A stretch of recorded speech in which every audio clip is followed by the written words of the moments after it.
the days where they perform the highest in terms of what they are called to do, and really and truly to observe their ranks, get the honor from them, and it's really the highest form of what any police commissioner is called to do on this day, receiving that salute. Brenda, you mentioned the child coming out of you whenever you witness one of these parades or where you have to do the announcements, etc. And being a police officer myself, I can recall the first parade that I attended to, and the level of anxiety that is associated with you wanting to be at a parade to display your agility, your skills, etc. in drills. And it is one of the times when police officers look forward to not necessarily having to stand there a length of time listening to long speeches, but to be able to proudly display your uniforms. Yes. Being able to display your uniform and being able to in a different way show the skills that you have, and how proud you are to represent the colors and to represent the RGPF. Indeed, indeed, indeed, indeed.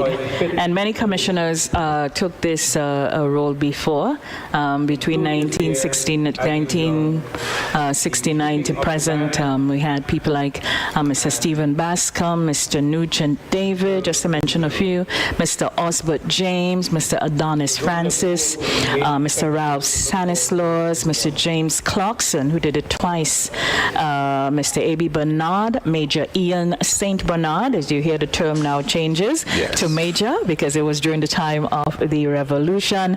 Major Patrick McLeish, Mr. Cosmas Raymond, Mr. Fitzroy Bedeau, Mr. James Clarkson, Mr. Winston James, Mr. Edwin Martin, and there was a commissioner that eludes me. Between Commissioners Clarkson and James. Oh, that is... was it Mr. Thompson? That's correct, Mr. Willen Thompson. Yes, so all these commissioners have come during the period of 1974 to present, and have in some way, form or fashion received this salute that Commissioner Martin got here this morning. Among the commissioners mentioned, it is also important to note, as we mentioned, Commissioner St. Bernard.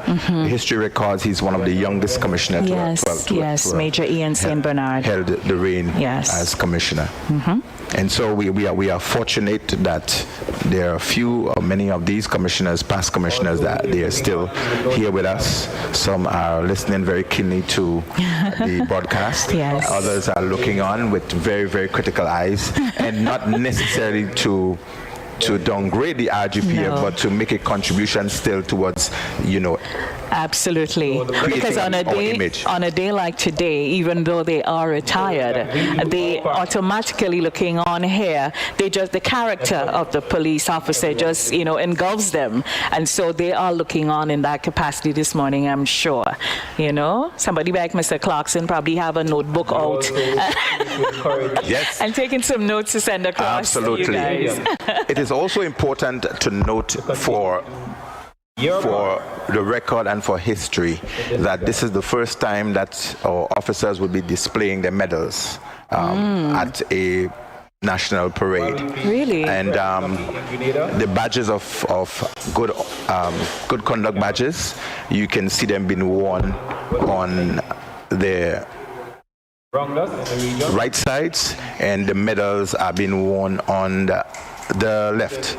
And you would have seen, as well as the camera zoomed in closer, you could have seen displayed by Commissioner Martin himself the awards that he has also gained. So it is a very, very proud moment. It's unfortunate that the crowds could not have been here very closely to observe and to show recognition and appreciation for the officers who've contributed. There you are, the display of medals being worn for the very first time at a national parade. So as I mentioned, as you look on the left, the medals themselves and the badges are there on the right. It shows the good conduct It also shows Mr. Martin has one for service for the CARICOM region, and he has good conduct and long service. These are the representation of the badges and medals that he's wearing today.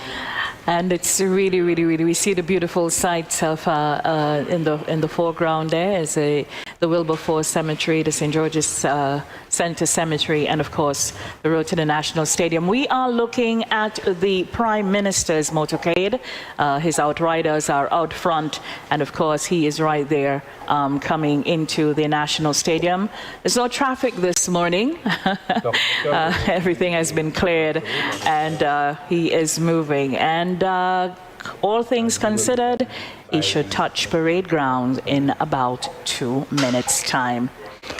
Brenda, looking at the scenery here this morning, it's a reminder and a reflection of the beauty of this wonderful country for which we are blessed to be a part of.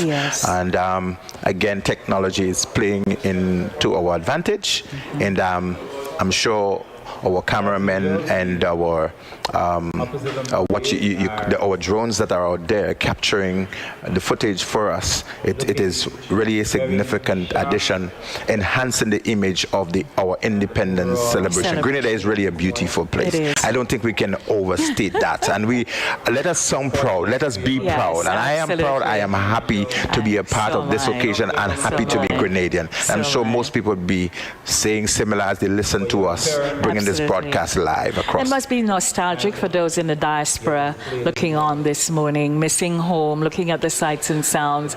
The folks from Dabo probably pointing, oh, there's my house. So, and you know, it's really, really great. The Prime Minister has just gone past his motorcade, that is, has just gone past the Grenlec power station, coming up now on the Grenada, on Gate 6 of the National Stadium, and then we'll go past they will go past the building of the Grenada Football Association. Or are they going to enter Gate 6? They are entering Gate 6.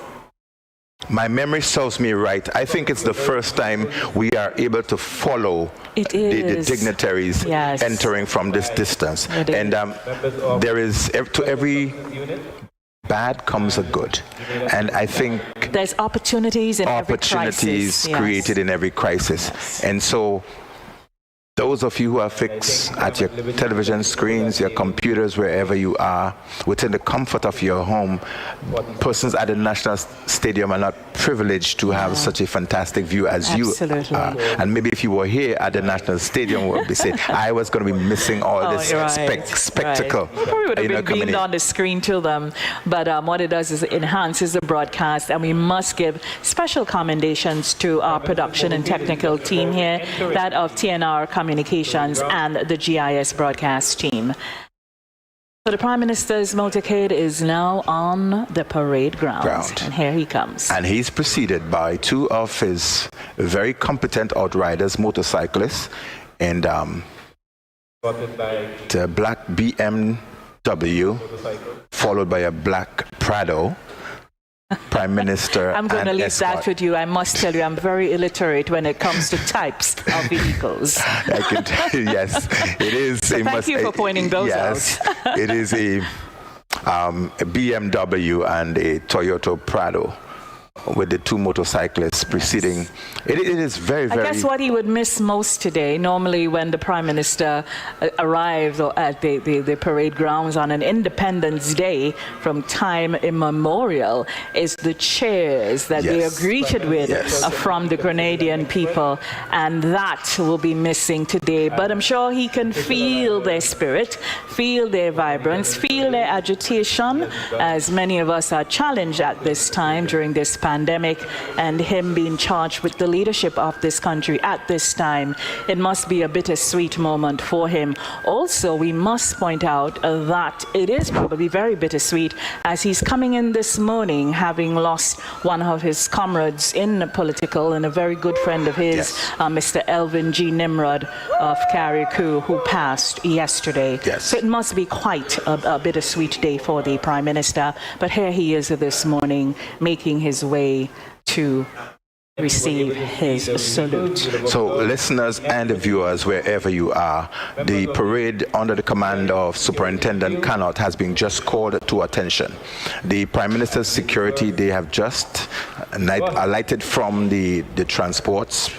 They have flanked the vehicle in which the Prime Minister is intended to emerge from, and the Prime Minister emerges. Not yet. That's his security. One of the things, Brenda, I think the security that are selected, they look very much sharp, and dressed like Prime Minister, look like him. So the Prime Minister emerges from, he's received by the Commissioner of Police and the Chief of Protocol, Mr. Adrian Joseph. Correct. The Prime Minister ascends the saluting dais.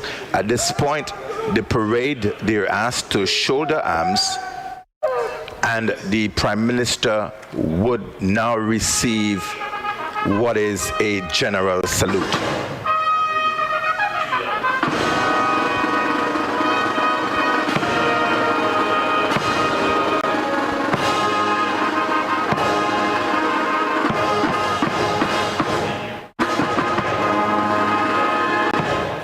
So the parade will be asked to shoulder arms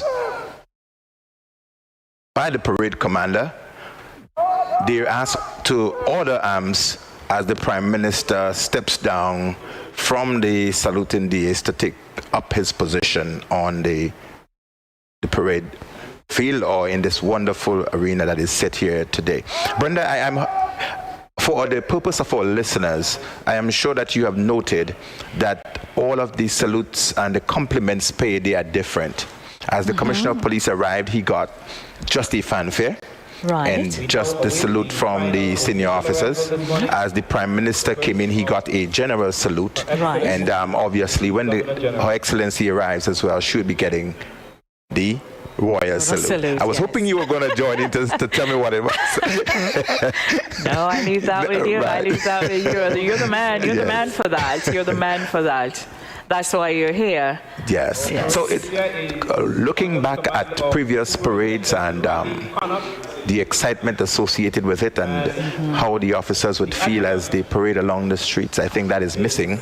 You look forward to hearing the cheers from the River Road and the Fish Market as you go past or the Melville Street area, and as you come into the ground. Right across the Wesley College ground this morning. Right. Yes. And that was missing, just the short march, understanding the limitation and the restriction with COVID-19. And the Prime Minister, as you mentioned, he's used to coming in here at the stadium with the crowd cheering and the flags fluttering and so forth, and that is missing. It is a bittersweet moment. Let's say it's not physically here. Let's say it's not physically here, but it's in a virtual state. And of course, prime ministers before Dr. Keith Mitchell, who would have received this salute, we had, of course, the father of our independence, Eric Gary, Herbert Blaise, Ben Jones, Nicholas Brathwaite, George Ignatius Bresan, Mr. Tillman Thomas, and Mr. Nicholas Brafford of the National Democratic Congress. But this is also a very special day for prime ministers. But as the independence of the country, because of the significance of it for our independence from the monarchy, and with the Governor General still signifying the monarch as our head of state, and she receiving the highest salute here today, it really still shows just the order of our democracy and how it works. And it is also a very proud moment for Governor Generals to make their way onto the parades and to be up front with the troops on parade and walking through and conducting the inspection. We are going to speak a little bit about that when Her Excellency arrives and she's conducting the inspection. But it is one of the things that you look forward to. Your shoes is impeccably shined. Your seams are standing sharp and everything. You look forward to display that kind of a moment to Her Excellency or any of the Governor Generals who would appear to conduct the inspection. Today, it's as we indicated, there are just 5-6 of the units here on parade. The Special Services Unit. And they are all, just to interject a bit, are they all armed units of the RGPF? They are armed units. Right. So there is the Special Service Unit. The Governor General's, here comes Governor General, Dame Cecile Lagrenade. Dame Cecile truly enjoys Independence Day. She spends time when she's inspecting the troops. She stops because she is so well known even before she ascended to the office of Governor General, and she really takes time to talk to people. And whenever she inspects the troops, she takes a lot of time talking to them. What do you think she says to the officers out there? I often wonder. She asks the officers at times, or the visiting dignitary would ask, where are you from? Right. They would comment on your mood of dress, and they will ask you about how you enjoy your profession and all of that. Little questions, and they may just throw out something from anywhere that you have to respond to. Yeah. Always generating some level of smile. As we speak, ladies and gentlemen, viewers, listeners, we want to take this to you without having you miss a beat. Here at the National Stadium, our 47th Independence celebration. You are now witnessing the arrival of Her Excellency, the Governor General, Dame Cecile Lagrenade. Her Edika.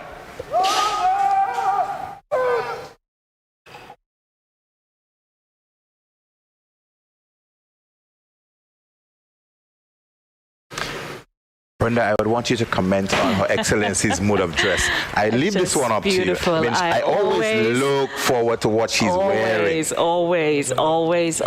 She is beautifully dressed this morning in the gold. Of course, it is yellow on there because, of course, gold normally represent very well. But in the gold colors of her flag, her necklace and her mask representative of all the colors of the national flag. And she's looking so regal, so vibrant, and so beautiful this morning. Impressive. Her Excellency has ascended the saluting dais. The parade has been called to attention, and she's now receiving the royal salute. And the national anthem has been played as Her Excellency receives the royal salute. We're also hoping, ladies and gentlemen, children all, in the comfort of your homes wherever you are, in recognition of our 47th independence, you can also, I'm hoping that you're also standing, because this is a virtual parade, and we're hoping that you're treating it as though you're here at the National Stadium. So I'll be expecting you to be standing in recognition, in love of your country, our country, Grenada, as the national anthem is being played.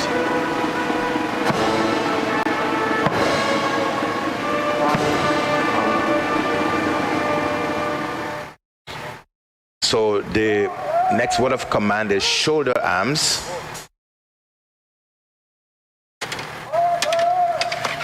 The parade commander asked the troops to order arms as he would make his way up to Her Excellency to report the state of the parade.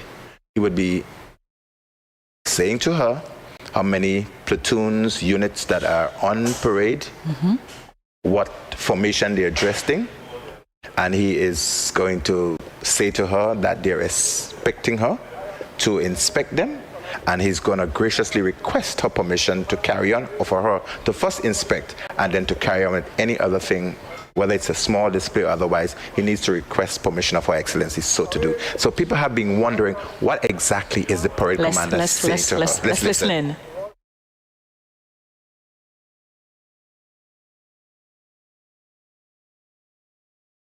Parade is standing dressed, 3 ranks, in open order, with rifles at the order, awaiting the pleasure of your inspection.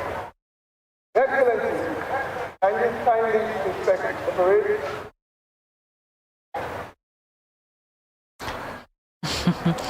And of course, Her Excellency Dame Cecile Lagrenade, GCMG, OBE, PhD, is about to inspect the parade. Brenda, can you remember what was Her Excellency's outfit last year? What color she was wearing? I can't. Maybe one of our listeners and viewers would be wondering what. I can recall She's always impressive. she was wearing all green last year, and she complemented that into weaving the other colors of red and yellow. She has done that This year, beautifully here yellow is today. predominant. Yeah. Yes. It's a beautiful morning for the corn. It's kind of corn yellow she's wearing. Really, you know, it's mid-morning, kind of like a brunch morning, so to speak. But of course, she's always very elegant, always regal, never overstated. Simplicity is always the ultimate sophistication with Dame Cecile, and here she is. And very engaging, I must say. She is. That's her personality.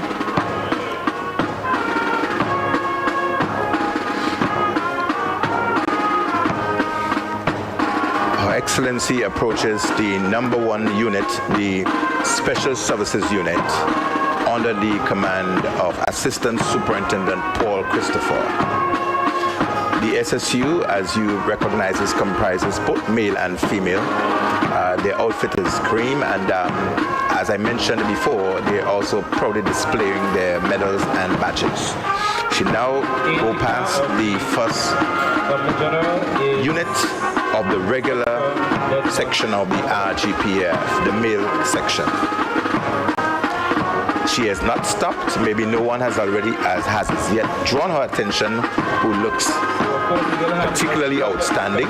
She now approaches the female unit of the RGPF. Interestingly, everyone is masked up as well, and maybe, you know, it might be a bit muffled in terms of her speaking with them, and she's probably just wanting to keep her distance a bit.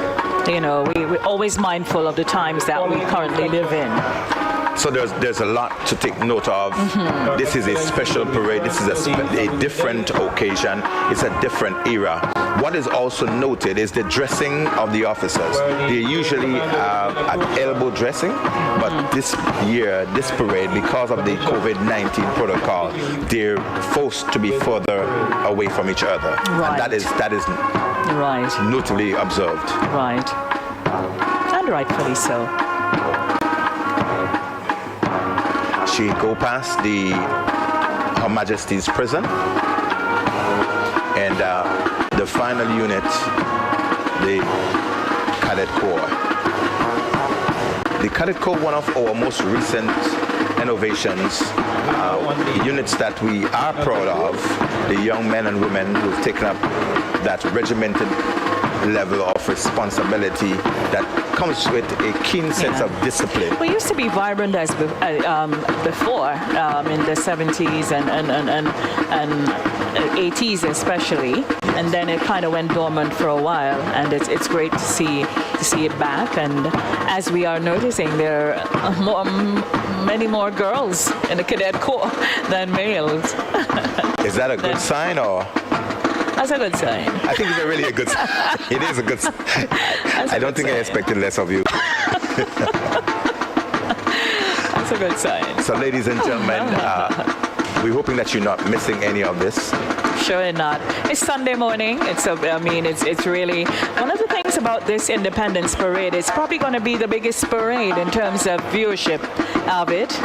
Normally, of course, folks get to come to the ground, but wherever Grenadians, Caricunians, Petty Martinicans are in the world today, there are eyes on this, and there's probably thousands and thousands and thousands of eyes. So again, Independence 2021, Grenada turns 47. It's probably going to be the biggest that we've ever had. We look forward anxiously to 50, but we don't think in terms of viewership. We don't know where COVID-19 is going. Let's stick with 47 for now. Stick with 47. So Her Excellency again ascended the saluting dais. The commander walks back. She again will receive a salute, and he's going to request her permission to carry on with other aspect of the parade today. Let's listen in.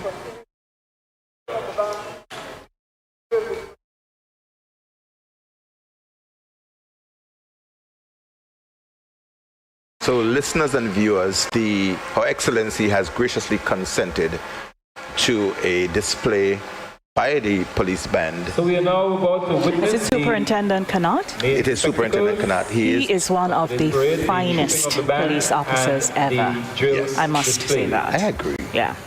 I agree. Yeah. I agree. Very articulate. He's very engaging. Yeah. And it's great to see him ascend in the ranks. So he's called the word of command, bands and drums, troop. So he's asked the remainder of the parade to stand at ease. And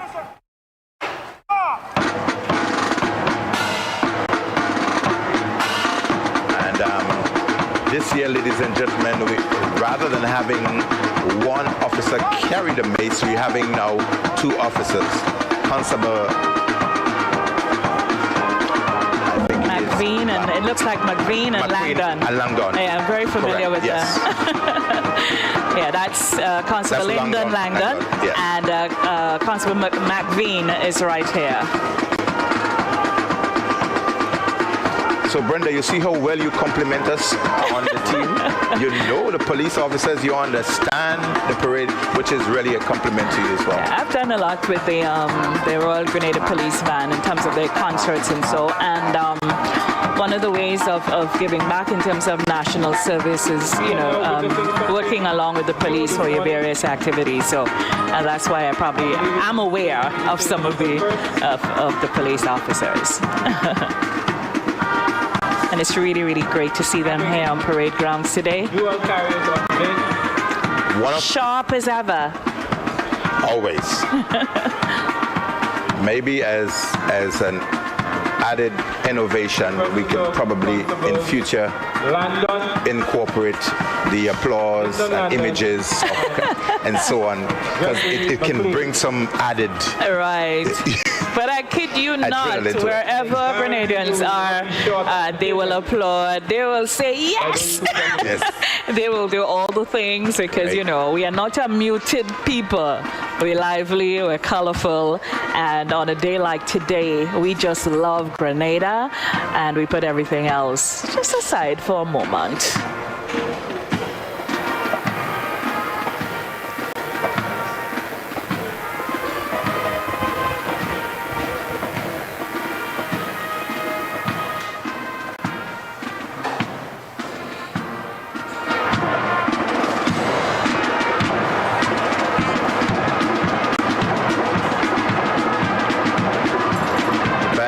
Stepped from slow time into quick time, ushering a different level of display.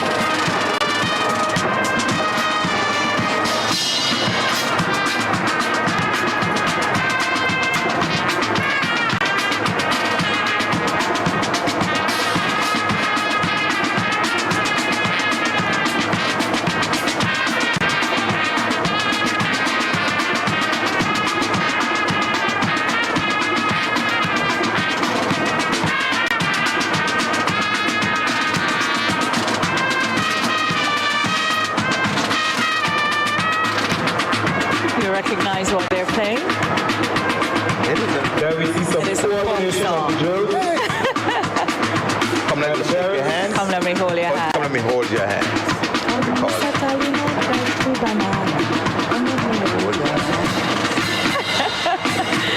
It's beautiful.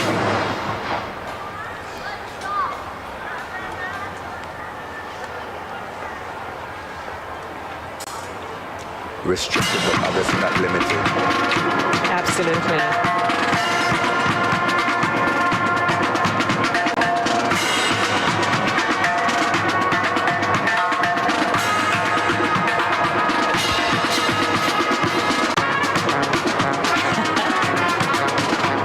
Can you imagine the crowd being here on a day like today, having this kind of a display? Yeah, and the popular Jerusalema. Yes, Sunday, of course. Jerusalema is a play. There you have it, ladies and It's a gentlemen. prayer, rather. Demonstrating that not only can they play lovely music, but also that they can dance well to their music. Wherever you are, viewers, listeners, you can join in with the police band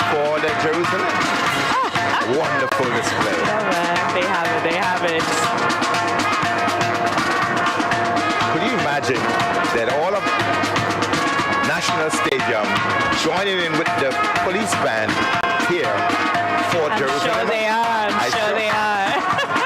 I'm sure they are at home, at their offices, wherever they are. They are doing it. You can see the inclusion of one of our very prominent local produce, the bananas. Of course, that's very creative to include That's a Bunch of what we bananas. produce naturally. yeah, it's not really a bunch, but it's a hand of A bananas. hand of bananas. You like robbery. It seems so. What are they going to do with it, you think? Sure they have it for breakfast after. What is the significance of the banana? Agriculture, Keep your eyes glued to them, ladies and gentlemen. the richness of who we are. Finest soil in the world. And, Grow the best. I think This is something that the seeds have been told about. it can also represent giving thanks to the Almighty for Yes. us having bread on our table. Correct. Banana representing bread, Absolutely. representing Food. Yeah. So we're witnessing the exchanging of the maize by the two girls. I'm hoping that they would share the bananas, bring them, and everyone has a portion, and maybe remove their mask and show us. But probably they have a whole bunch at the back, but they just brought it a hand, right? Probably. You know they like to cook it. And we are now nearing the end of a wonderful display by the police band. That was an awesome touch. And of course, Jerusalem coming very popular one with the Afro beats. And really and truly, Jerusalem, the lyrics, it's Yeah. really a prayer. Yes, it's it an is. ode of thanksgiving and you know, just being grateful for all that we have. So on this 47th anniversary of our independence, Jerusalem, the gift, you know, it's a really fitting Display. tribute there. Yes. Yeah. And I think the tribute as well, it's giving thanks, the mere fact that we are not in a worse off position than many of our neighbors. Well, we can be even here to do this. That's correct. So Yeah. we need to give thanks having a pandemic with one associated death where there are numbers, scores of deaths around us, around the world as a matter of fact. It is just quite fitting for this kind of a tribute, giving thanks to the Almighty Absolutely. for food on our table, for the breath of life, and being able to perform to a virtual audience, virtual spectatorship wherever they are, that we are alive, we are grateful, we are thankful, and in the midst of, or in the absence of many, we provide little that we can still be satisfied with. Absolutely. And you know, it's just a blessed land. I don't know about you, but during this period, I have seen more fruits and vegetables, maybe because we have more time to notice, but it's just that the land continues to bear, just to be, you know, continue to give us food and give us life, so to speak. And that is a lot to be thankful for as well. Great. So for Ladies and gentlemen, this 47, is the time at which we would as ask you to mentioned when we started this give a coverage, lovely round of applause that we in started appreciation with a for state of wonderful emergency, display getting our independence. Here we by are, the 47 police years band. later. We are in a state of emergency, and we are still able to celebrate. For this, we are Absolutely. grateful.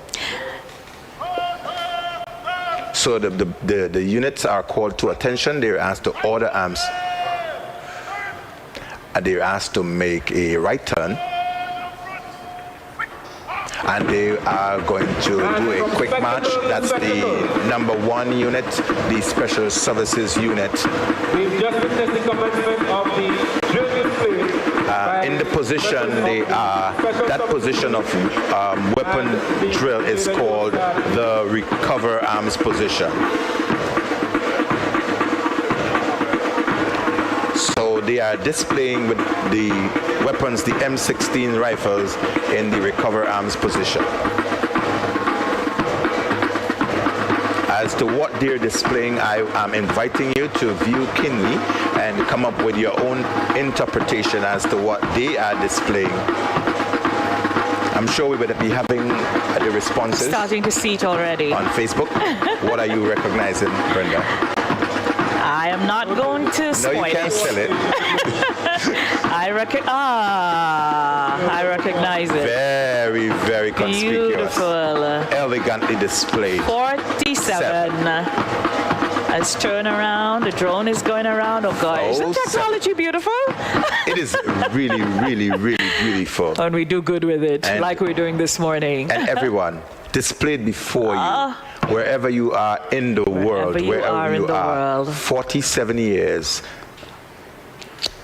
displayed by members of the Special Services Unit here at the National Stadium, the Royal Grenada Police Force, led by Commissioner Edwin Martin, our parade commander, Superintendent Randy Connaught. It is a proud moment. It is. 47 years.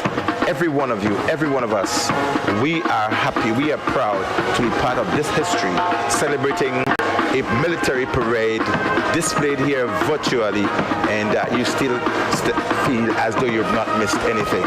No, it's gorgeous. It's actually a little chilling, you know? It is. Yeah. It is. So you find me quiet.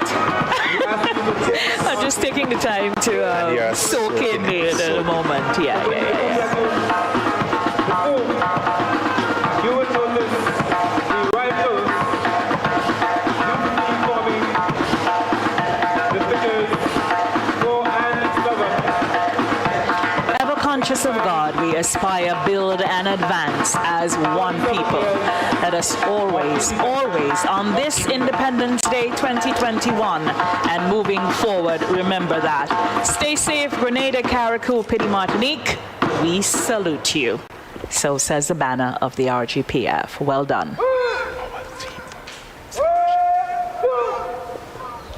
So the parade is once again called to attention, and they're asked by the commander to shoulder arms.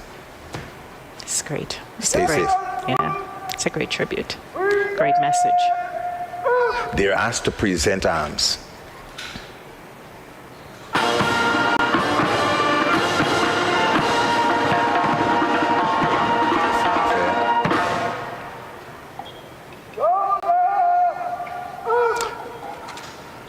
They're asked to shoulder arms in recognition and appreciation for the inspection, presence, gracious presence of Her Excellency, the guest of honor.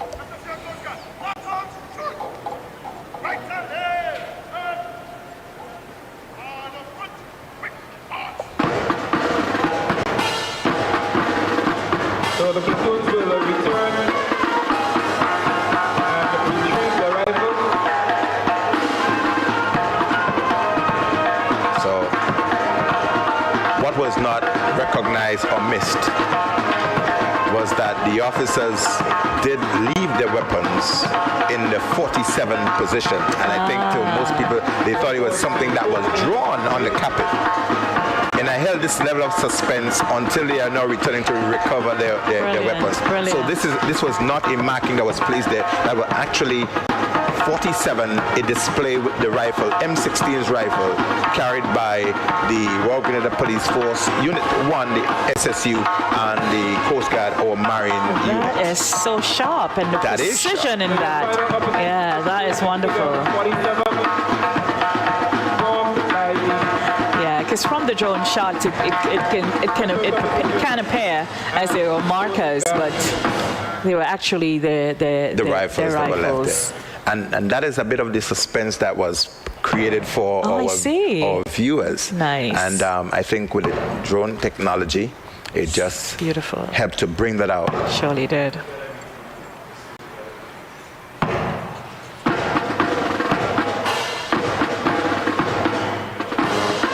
Special commendations Yes, to the SSU, Returning to their position, yes. Special Services Unit of the RGPF.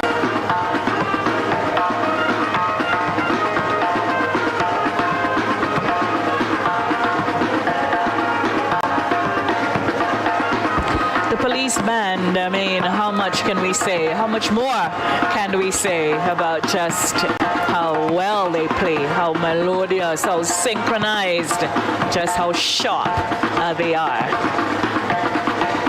Would I be biased if I say it's the best playing band in the land? Or I don't think you will. Lots of people say it. yes, people say that. Well, it's one thing to say, but when it's proven time and time and time again, of course, it becomes fact. Yes.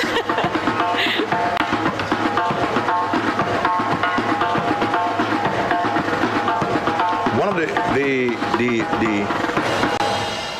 you would recognize that people may be wondering, how do the officers know when they need to come to a halt with the beat of the drum? You can recognize that the beat of the drums actually changes. So they all asked us to stand at ease at the order arms. And Her Excellency descends the salute in dies. The Chief of Protocol. She's accompanied by Mr. Adrian Joseph, the Chief of Protocol. Yes. The Commissioner is on her right, Commissioner Edwin Martin. Prime Minister also stood and welcomed her. And we're moving to the stage where there's going to be a tribute to the nation. They're asked to shoulder arms. They will march in review order.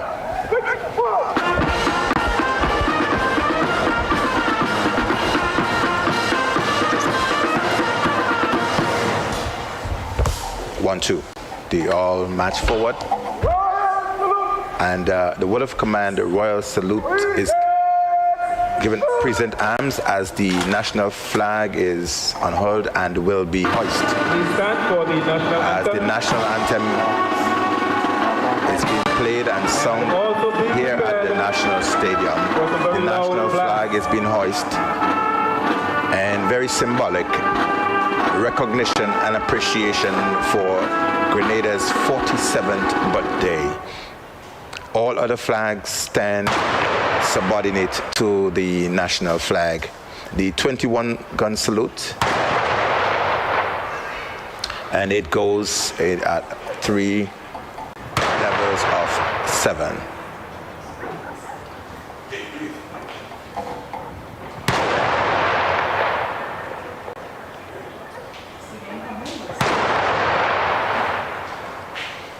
And we thank you, ladies and gentlemen, boys and girls, viewers, listeners, followers, wherever you are, that every one of you within the comforts of your own environment, wherever you are, stand in recognition of our 47th independence celebration. Around the ground, the persons who are here are all standing, and I am imagining that where you are, for love of country, for respect of country, you're also standing to attention. As the gun salutes, they go forth, symbolizing in recognition, appreciating Grenada, an expression of love and patriotism on this 47 years celebrated under trying circumstances in the midst of a pandemic. Grenada again is showing some sense of resilience and fortitude, that despite the odds, we are determined as a nation to stand and display what we are made of. It's the final of 21 gun salutes to be delivered as the national flag is being hoisted to its extreme. We're saying happy birthday, Grenada.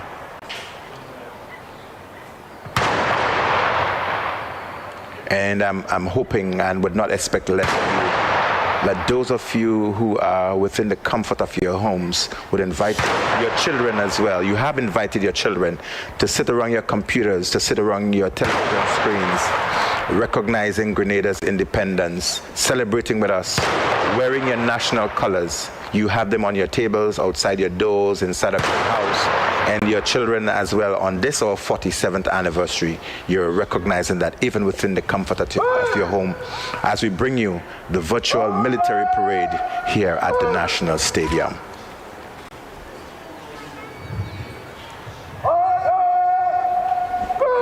The parade is asked to order arms as the tribute in recognition of Grenada's 47th independence.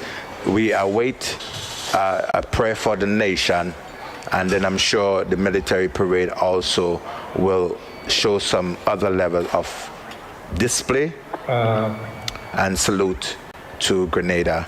We are expected to witness the 3 cheers to the nation. So the word of command is officers will prepare to remove headdress. And the hands automatically goes onto the heads, remove the headdress, and they're asked to give 3 cheers to the nation. Hip, hip, hip. And I'm hoping within the comfort of your viewing places that you would do the same. Hip, hip, hip to Grenada. So they're asked now to remove or to replace headgear. I beg your pardon. So the officers are replacing the headgears. Following this, the parade will stand at ease, and then we'll have the prayer of dedication to our nation.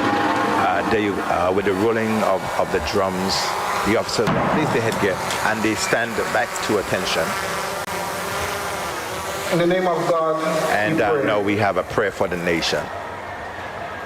Lord, you have been our dwelling place. And this all prayer is led by generations. Reverend Vonnie James.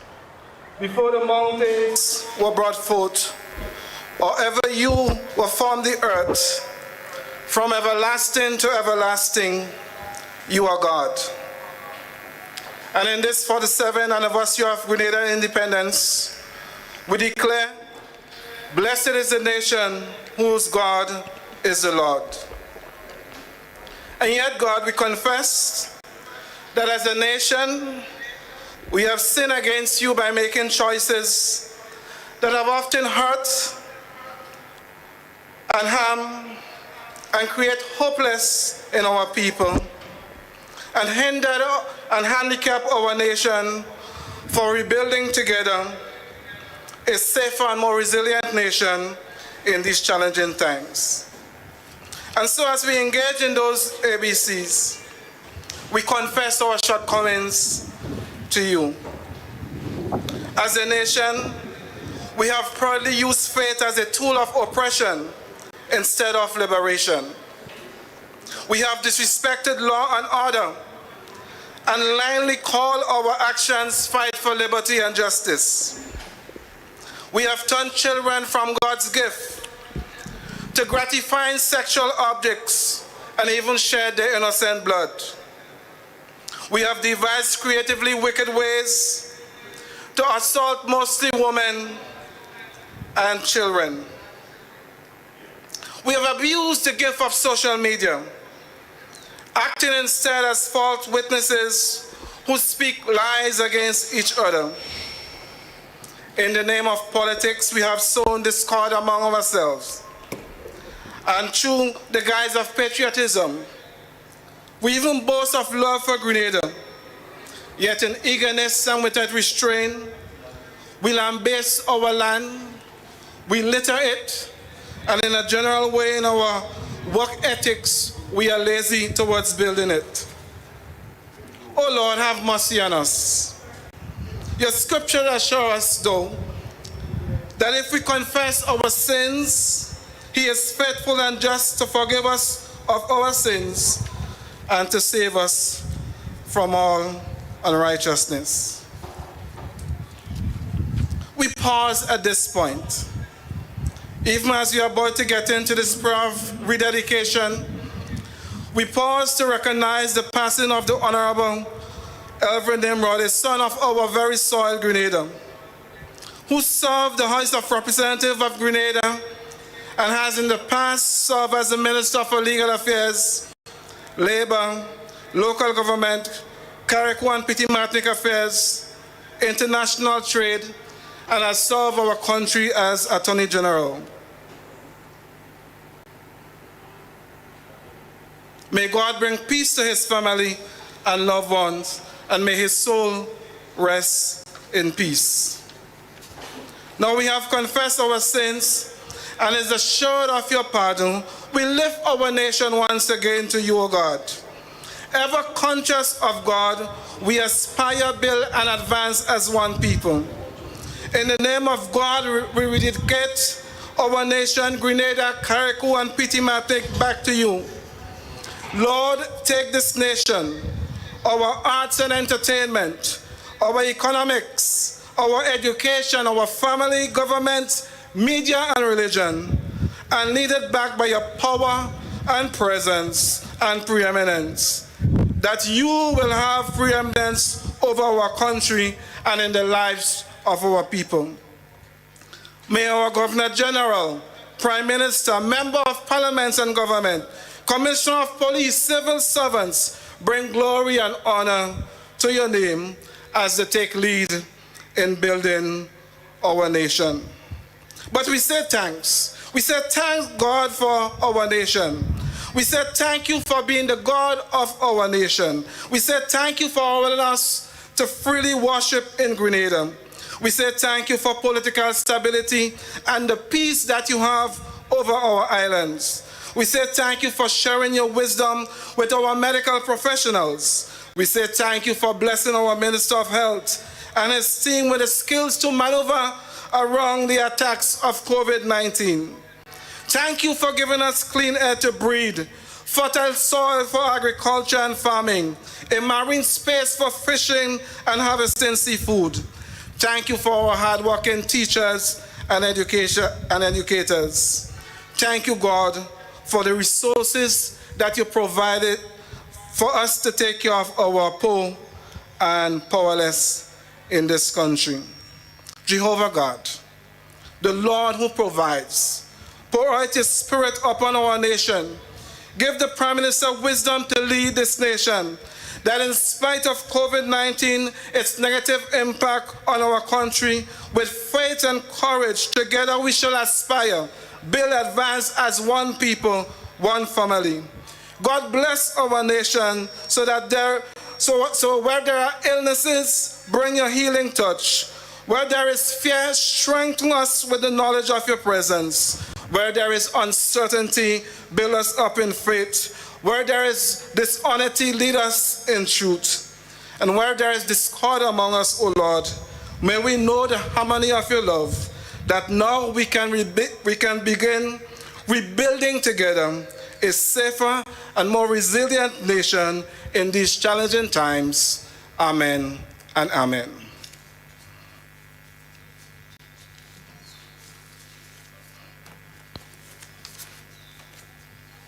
The parade will now present arms. Word, Shun! For the nation, just delivered by Reverend Fonnie James. The parade has been called to attention, shoulder arms, by the parade commander. Royal salute!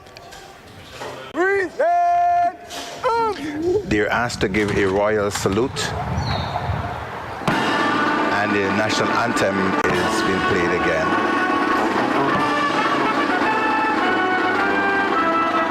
All flags around the ground are now being hoisted after the national flag was hoisted previously in recognition of the 47th anniversary of our independence. And you realize that would recognize, and we have seen that that was the only flag at the time that was hoisted.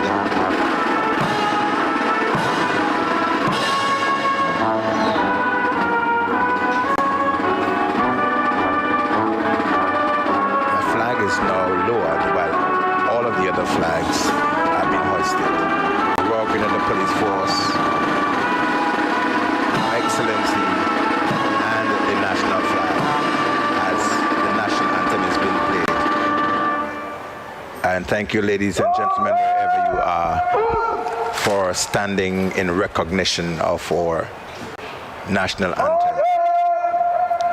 So the troops are asked to order arms.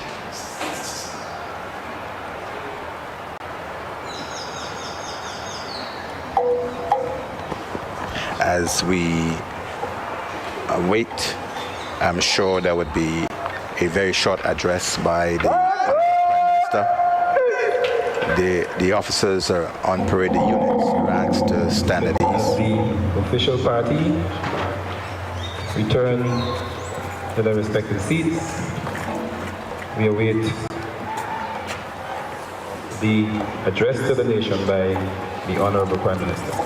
As the units displayed before you on screen, the Special Services Unit from left to right, the male unit, the female unit, the Grenada Coast Guard, Her Majesty's Prisons, and the Cadet Corps. Our parade commander for the 47th anniversary of our independence, Superintendent Randy Cannott. Her Excellency graciously Fellow Grenadians at home and abroad, conducted an inspection of the parade, and Petty Martiniquans. and now we await the 47th national address of our nation's by our independence. Prime Minister, the Honorable Though confined Dr. to physical Mitchell. spaces, challenged in many ways by a pandemic, our spirit remains as vibrant as the colors of our national flag. The red, which stands for our courage and vitality, gold for wisdom and warmth, and the green for vegetation and agriculture, which engulf these beautiful three islands, one nation.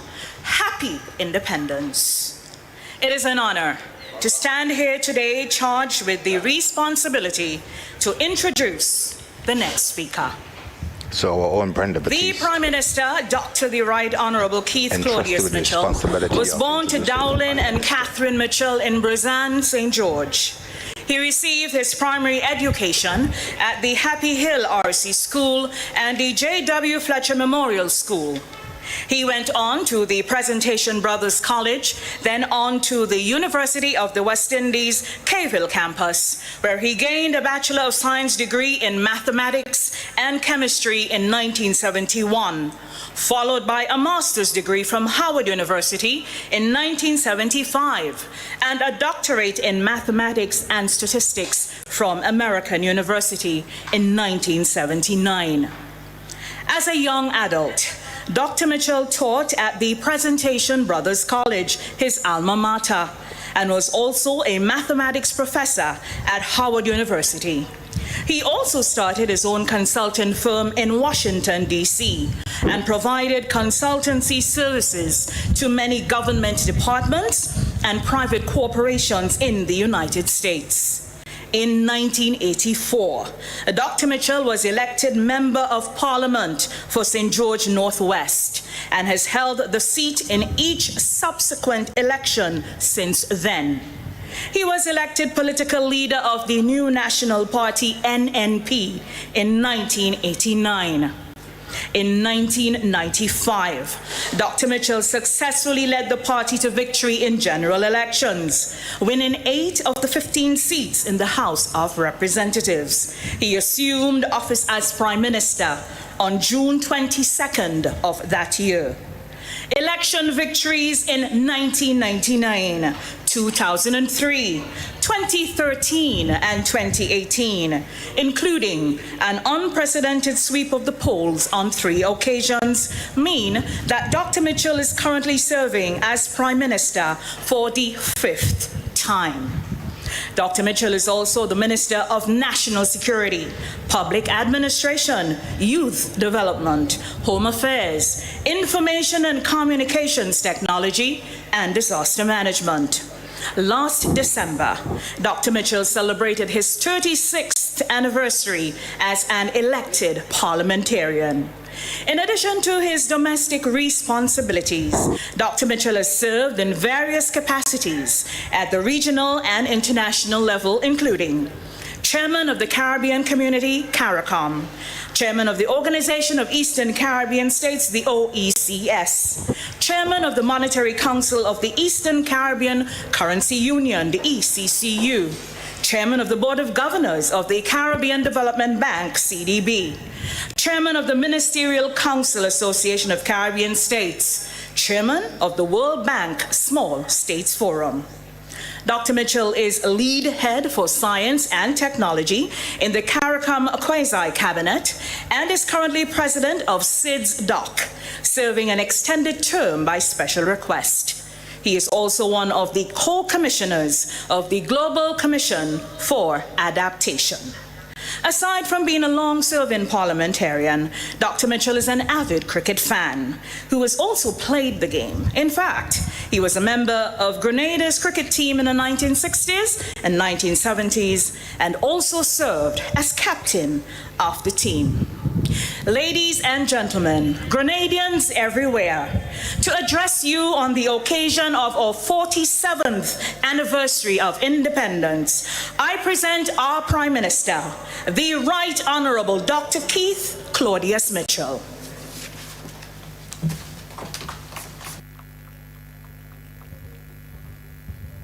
Where that was an introduction of the Prime Minister delivered by our very own Brenda Batiste. And our Prime Minister, I'm sure it's a very, very moving, proud moment for him, one of the longest serving politicians of our time in our region. And I'm sure many would attest that he is served with great levels of distinction. I'm sure Grenada is proud of its own son, one who has seen Grenada through many difficult times. Chairperson. Prime Minister. His Excellency, Your Excellency, the Governor General, D.L. Cecil Laganard, our Minister of Culture, our Commissioner of Police, distinguished brothers and sisters present here, members of the press, fellow Grenadians all. Before I begin this unique address this morning, let me express my heartfelt condolences to the family of the late Elvin Nimrod, who bid us farewell yesterday morning around 10 a.m. I know our sisters and brothers in Carriacou and Petite Martinique are particularly aggrieved by his passing.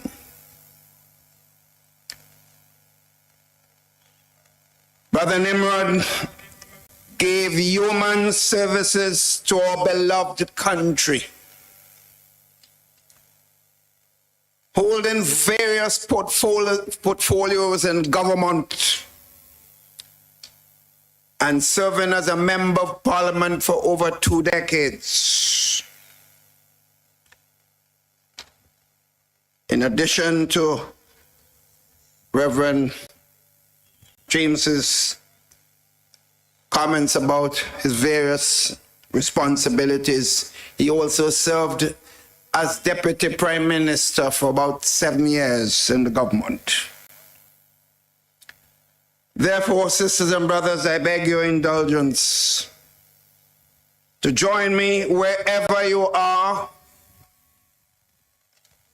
in observing a special minute of silence for the service on the passing of Elvin Nimrod.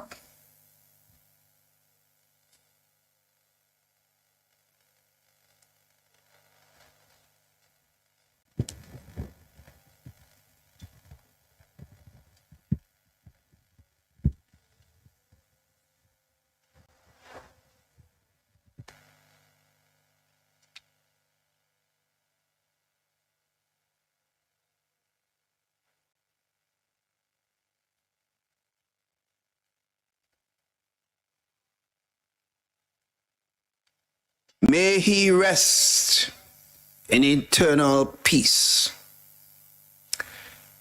Sisters and brothers, the celebration of Grenada's 47th anniversary of independence comes in the midst of a very challenging period for the global community, and of course for our country.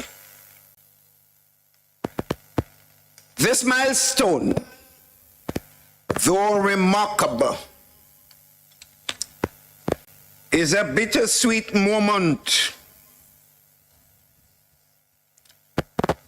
Bittersweet because while we are thankful for God's blessings and the significant progress our country has made, we are doing so devoid of that usual spirit of togetherness and camaraderie that has been the norm over those 47 years. I sincerely miss your beautiful faces before me,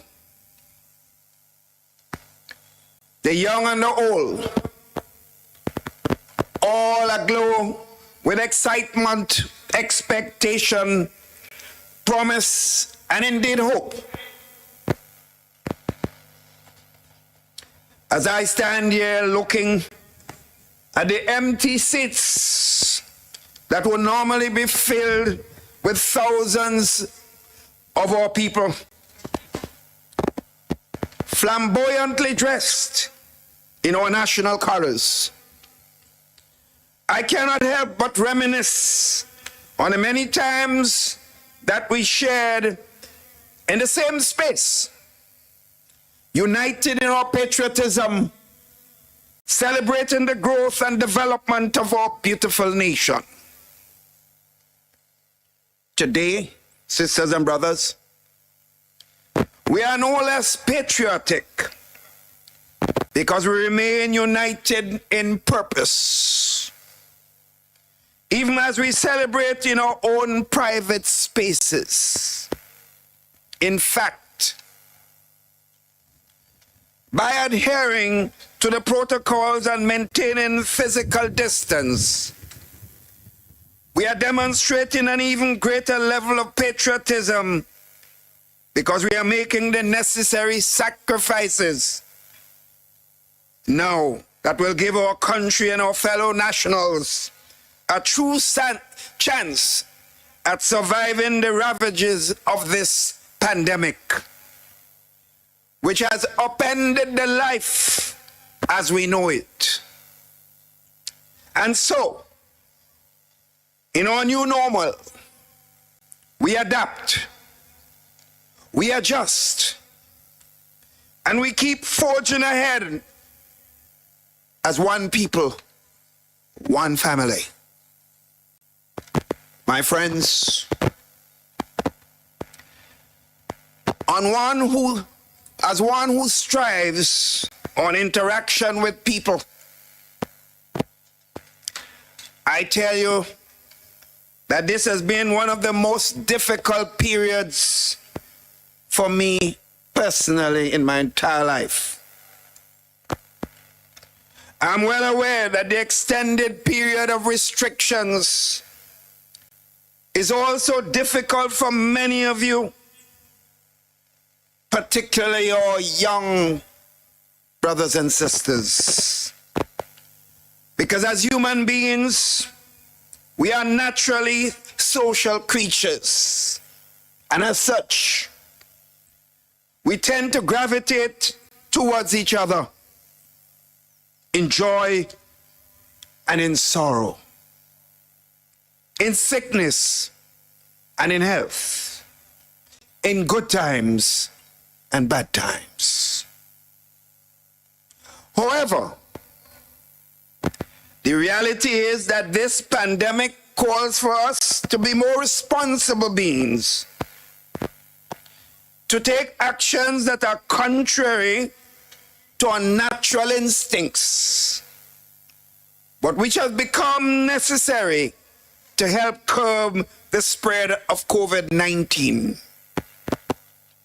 Therefore, sisters and brothers, today, I commend most of you for your compliance thus far. And I also encourage everyone to continue adhering to the protocols as the fight against this dreaded disease is far from over. We cannot let our guard down. Understandably, in recent months, the government's focus has been predominantly on the threat of COVID-19 pandemic. The implications for the health of our people, the resultant economic fallout, and the psychosocial impact on the entire population. Overall, the pandemic has had an unprecedented impact on life as we know it. It has decimated the tourism industry and slowed the pace of world trade. It has halted and in many cases reversed economic growth. But most of all, it has claimed the lives of so many of our brothers and sisters in the diaspora. Therefore, even as we celebrate this milestone today, let us all offer a silent prayer for dearly departed, especially those whose final moments had to be spent away from the precious circle of loved ones. Sisters and brothers, even as we face this monstrous challenge, it is imperative that we take stock of where we are as a country, as a people, as a small player on the enormous global stage. There is no question about the significant strides we have made. But the reality is, there is so much left to be done. Guided by the targets and milestones set out in our 15-year National Sustainable Development Plan, government envisions a future of hope, a future of targeted interventions that collectively seek to further propel development. A future where dreams and aspirations become the reality of the foundation that is laid for the generations to come. That future of hope is partially predicated on the possibilities that now abound with the recent repurchase of the majority shares in the island's lone electricity company, Granlec. Sisters and brothers, since March 2020, our attention has been focused on fighting this coronavirus. But at the same time, we are still marching resolutely on to this 47th anniversary of independence. Another milestone in the development of our beautiful country. Let us take a moment to appreciate that fact. It is said, gratitude determines altitude. Therefore, as we push forward with our developmental agenda, we must pause periodically along the way and reflect on our achievements, using them as motivation to continue the journey.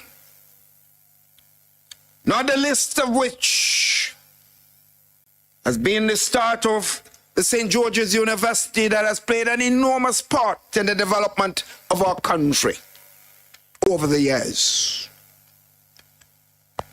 The building of the international airport has been another major milestone, cannot be forgotten. The advancement in education and social development, the bringing of potable water throughout the length and breadth of the country, and the achievement of electricity services to so many villages in such a period of time. In other words, the quality of life for our people continue to move forward. Sisters and brothers, government focus in 2021 will be on protecting the health and well-being of our people and fostering economic recovery. Putting our people back to work is an important part of this process. Many private and public sector projects will come on stream this year. Government recognizes the construction sector as the one that will spearhead the recovery effort. And we anticipate these projects providing jobs for hundreds or even thousands of Grenadians, Caraconians, and Petit Martinicans, and helping, therefore, to stimulate the local economy. 3 major hotel projects are underway at Mount Hartmont, St. David's, and St. Patrick's, with a 4th anticipated to follow soon. And the developers have all expressed an interest and moving forward to provide training to young Grenadians to prepare them for the jobs when the hotels become operational. Plans like these align perfectly with the concerted efforts being made by government to empower young people and to find opportunities to transition out of the various programs facilitated by government. In addition, the timing of these projects and their estimated completion dates mean that Grenada will be better positioned when the tourism sector begins to ascend its post-COVID trajectory. The pace of recovery, my sisters and brothers, and a return to normal will depend largely on the acquisition and the successful rollout of COVID-19 vaccines. Government is therefore moving aggressively in collaboration with the relevant stakeholders to procure COVID-19 vaccines soon. We know there are mixed reactions to the efficacy of the various vaccines on the market, but we are relying on the guidance of the Pan American Health Organization. And of course, as a believer in science, we will be selecting our choice of vaccines that will protect us. My friends, I will be one of the first person in line to receive a vaccine when it becomes available. This pandemic, sisters and brothers, has caused many things to be put on hold. But the education of our nation's children must continue. Government is therefore vigorously pursuing e-learning. We have equipped all our secondary school students and teachers with devices to facilitate e-learning. And we are now moving similarly to equip students at the primary level. These initiatives will cost the taxpayers millions of dollars that was never planned for. And therefore, all of us must take note. There is so much to be optimistic about, sisters and brothers, as we envisage Grenada's future. But we can only get there by taking deliberate actions that will safeguard the country and all our people. We have repeatedly acknowledged the widespread impact of this pandemic, which is requiring governments all over the world to lead the charge on multiple fronts. As you know, leadership is not an easy job. And the challenge of this disease has made it even more difficult. Nevertheless, in partnership with our stakeholders and you, the people of this beautiful land, we keep pressing on. The hardship for various sectors of the population continues unabated, leaving many to seek some form of relief from government and for friends and family at home and abroad. Since this pandemic started, and over the past few months in particular, I have been personally inundated with requests for assistance through calls, text messages, and emails. Sisters and brothers, we must continue to remember the pain out there is real. Some people have been without jobs for almost a year. In the tourism sector alone, that number has been over 2,000 persons. It's real. Can we help them all? I ask. It may not be possible, but we still must try.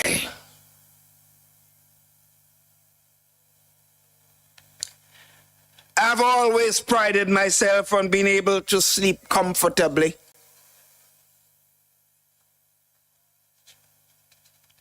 But the suffering of our people now keeps me up at night.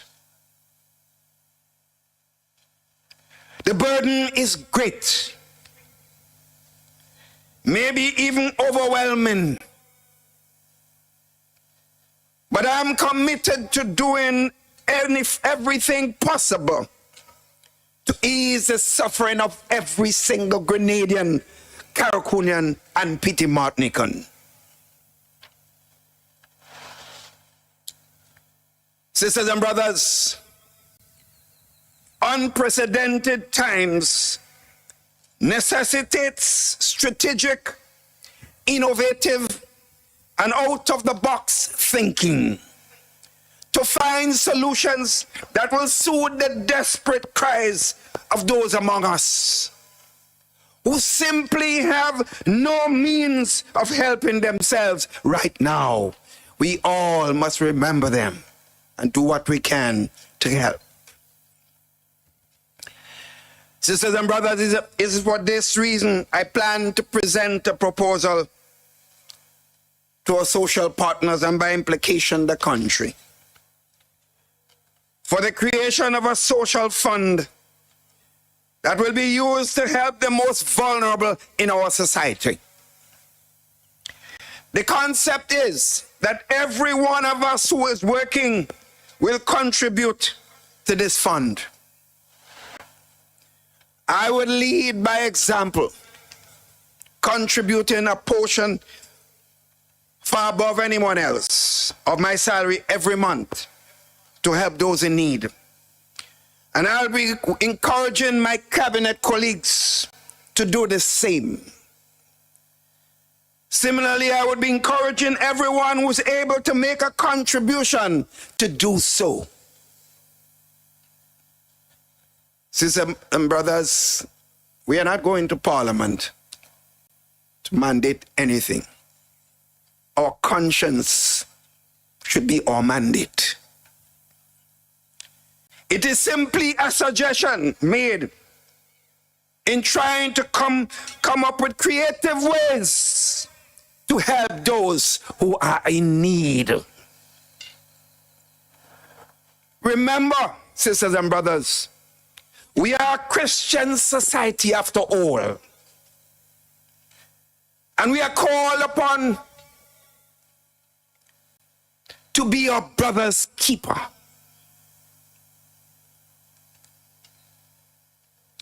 In John 3, verses 17 to 18, and I quote, "If anyone has material possessions and sees a brother or sister in need, but has no pity on them, how can the love of God be in that person? Dear children, let us not love with words or speech, but with actions and in truth." Unquote. My friends, let us all heed the word of the Lord and show compassion to a fellow countryman.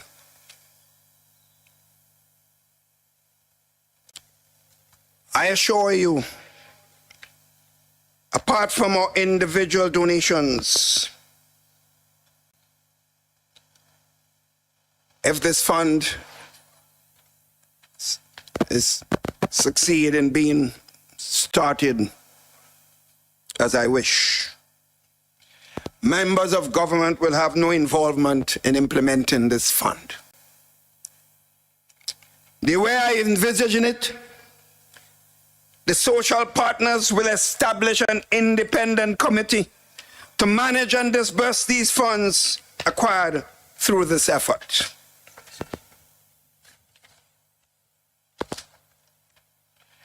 Any beneficiary of this initiative must be someone with justifiable need. It will be verified. And there are many who fit that category.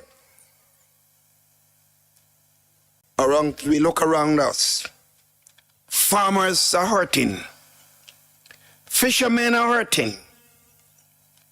Workers in hotels are hurting badly. Restaurant owners and bars, they are hurting. Tourism and market vendors are hurting. Taxi drivers, water taxi operators, they are hurting.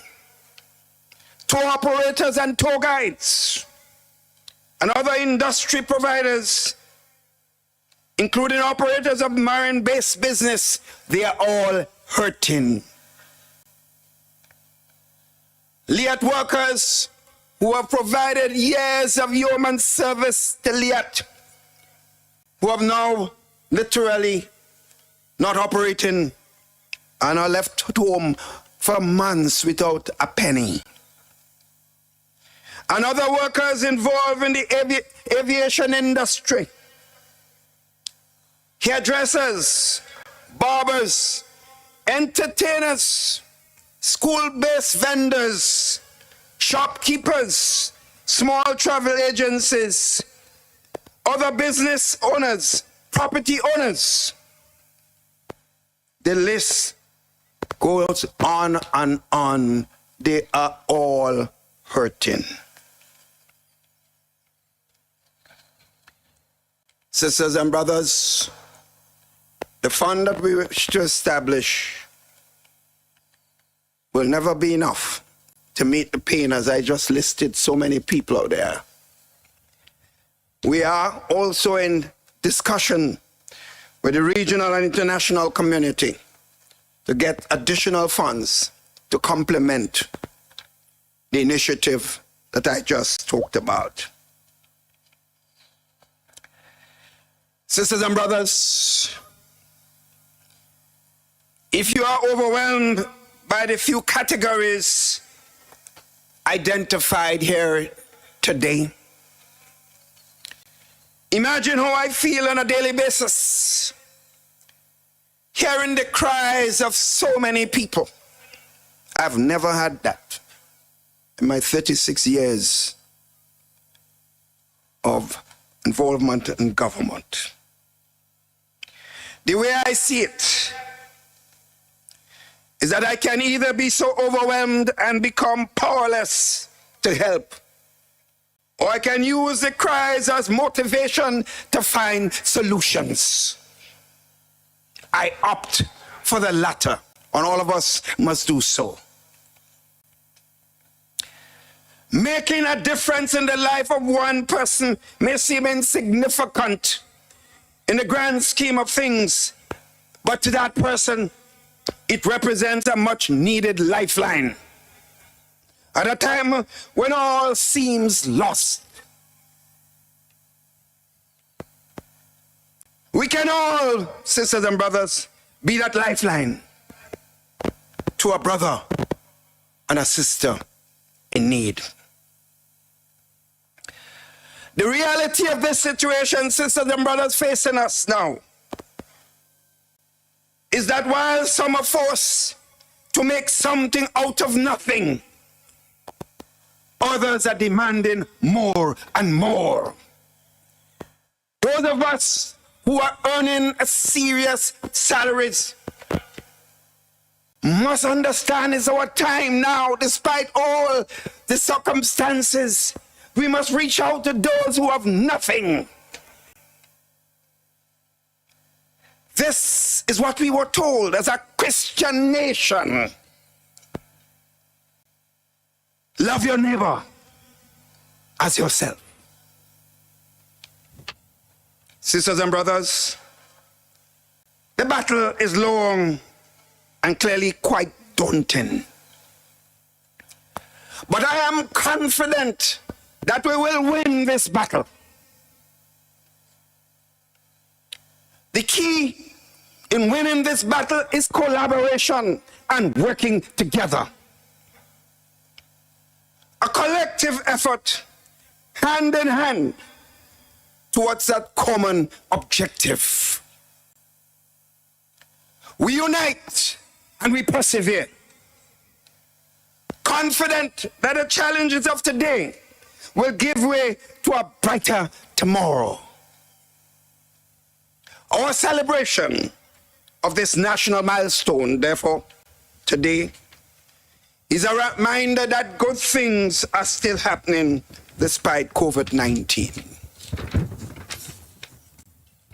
Sisters and brothers, therefore, in closing, I pray that God continues to bless these beautiful islands of Grenada, Carriacou, and Petite Martinique, and our people, all our people too. I encourage you, sisters and brothers, I encourage you to protect yourselves. Do not take this pandemic for granted. Do not believe that it cannot happen to you. Wear your masks. Maintain your physical distance. Avoid large social gatherings. And most of all, my fellow Grenadians, Carriacouians, Petite Martinicans, stay safe. I love you all. I therefore wish every one of you despite the present condition and atmosphere. Happy independence to all. I thank you.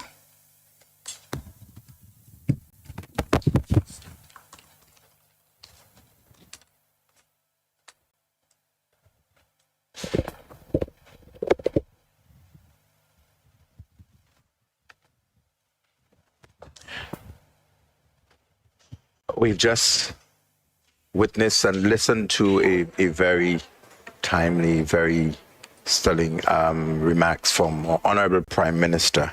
And I noted very clearly some of the factors mentioned. One of the key, he did say in closing remarks that one of the keys to achieving our objectives is that of collaboration, working together. Absolutely. And as he said, just before he descended, he did make the appeal for us to be conscious of the times in which we are living, the mere fact that we are in a pandemic condition, a state of emergency, and the need for us to be all safe. And he did make that charge very, very clearly that we need to be COVID-19 compliant. I found elements of the speech really did address, because in an independence message, what you really want to gain is a historical perspective and where the country is going. And in 2021, it must have been a little, challenging for him, but he did encapsulate a lot of our legacy. All the things the road Grenada has traveled over the 47 years, highlighting some of the infrastructural and developments or like the international airport and so on, and even talked about the rural, the water project, the electrification and all of that.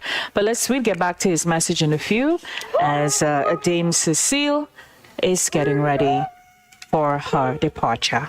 So viewers, listeners, we are now witnessing the departure in reverse order. For Excellency, the Governor General of Grenada, who last appeared at the National Stadium, is first to leave, and she has ascended the dais, now receiving the royal salute.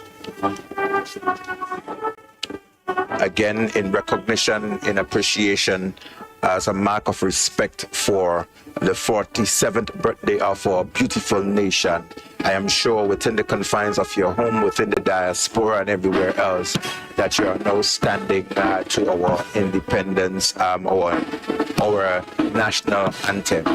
And that in itself shows the tenacity, the resilience, the love for country. And I can just, as I'm witnessing the few persons around here standing to attention, I am imagining and creating that very, very vivid and spectacular image of persons around Grenada, around the diaspora, around the world, clad in the national colors, standing in recognition of our nation's birthday, represented here at the National Stadium with a wonderful virtual military parade. So the parade commander, Superintendent Randy Connaught, salutes, give the royal salute to Her Excellency. She has just descended and will make her departure. So down comes her convoy, riders out front, and we are witnessing, ladies and gentlemen, the departure from the 47th Independence Anniversary Celebrations Military Parade, the departure of Her Excellency Dame Cecile La Grenade, GCMG, OBE, PhD. And again, she is being taken off in two white vehicles. We can see them here.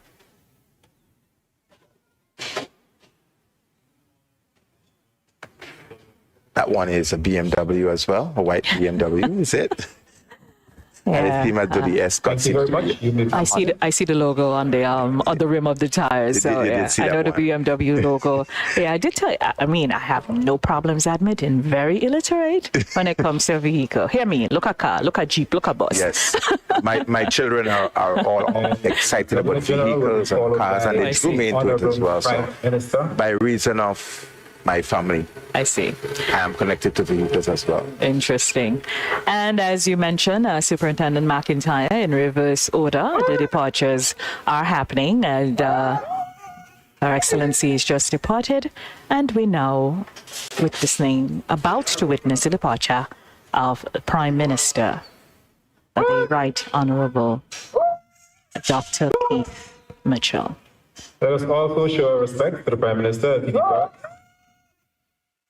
So the parade have been asked to stand to attention, shoulder arms. The Prime Minister ascends the dais and he gets a general salute.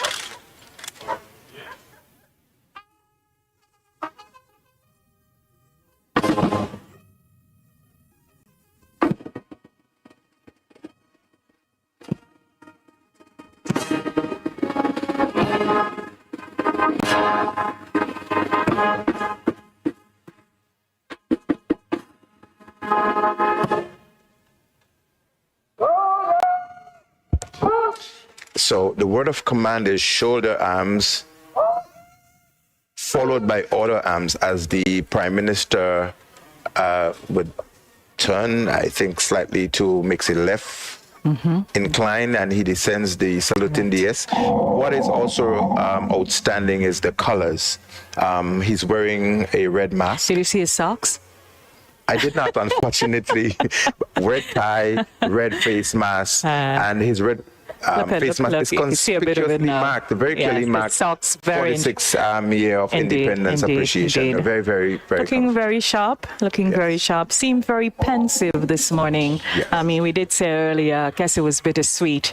With the of course, the death of one of his closest friends and comrades politically, Mr. Elvin G. Nimrod, and of course, facing the nation in this very, very difficult time on our 47th. I guess when he looked into the seats of the National Stadium and saw that it was empty this morning and stood there and gave an address, another set of reality really, really hit. Yes. And for all we feel, and no matter where we are in terms of our politics, we oftentimes, folks who are leading like that, we really have to extend some sort of empathy and really wish them well and pray for their strength and their wisdom and tenacity, because at the end of the day, they're leading us. Right. Yeah. And the Prime Minister did not miss the moment No, to show his condolence and recognition of his country. He did not. He was very, very somber, Yes. very sober, very reflective this morning, and gave some direction as well to where we are heading. One of the best things that came out was really, him highlighting. Because normally, you see leaders as really insurmountable figures. But here he was this morning saying that for the first time, his sleep has been interrupted. Yes. It is so difficult for him. But, let's get the departure of our commissioner. Edwin Martin is now on the dais receiving the fanfare, the final salute here at the National Stadium to three dignitaries that appeared. Her Excellency Dame Cicely Lagranad, the Honorable Prime Minister Dr. Keith Mitchell, and Edwin Martin, Commissioner of Police. And this time, we do not have an acting commissioner. We don't. This is our commissioner. Full commissioner. And we must say, we must pay homage to all the commissioners who came before. I think when we highlighted commissioners earlier, we missed one of my favorite. I love to see him on parade, Commissioner Nestor Ogilvie. He was just such a towering person on the parades, and probably because of his military background, he was just really. The parades were really, really, really, there was something special about them. He wasn't a fanfare person. He was parade, military parade. And so, we missed him and we spoke about commissioners earlier. But indeed, it is one of the greatest charge of any commissioner of police on this Independence Day. So as his lone vehicle come around with his outrider, Commissioner Edwin Martin is getting ready to depart parade grounds for the national celebrations of the 47th anniversary of our independence, the military parade. Great.